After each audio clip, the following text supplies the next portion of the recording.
PCN has seen the growth of the historic Priscilla Beach Theatre over the past 3 years, and we were lucky enough to see the new addition to the front lawn, an open-air theater pavilion. Constructed with historic integrity in mind, PCN summer correspondent Katie Donegan brought us the story. On a quiet back road in Manomet sits a historic campus that has been host to over 50 years worth of child actors under the direction of Geronimo Sands. We spoke to Priscilla Beach owner and proprietor Bob Malone about the most recent improvements to the site. It is a red cedar construction for the most part.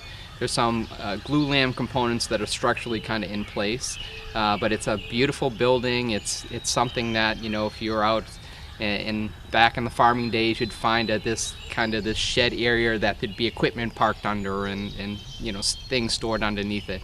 Still open air, and it will serve the purpose of what we used the tent for originally. You know, a way to kind of protect us from the elements, from the rain and from the sun itself during the heat of the summer, and allow us to have some additional rehearsal space. It's about the same size as the barn stage itself, so it allows us to do kind of blocking and rehearsals out here that will carry into the barn a whole lot easier than when we use the GMO, the small GMO black box theater. And we'll also use it for children's workshops. And the other thing that we'll introduce here will be functions, that we can start doing some small concerts out here, or even weddings out here. The other thing that we did build as part of this is a second ice house, which is off to the left over here.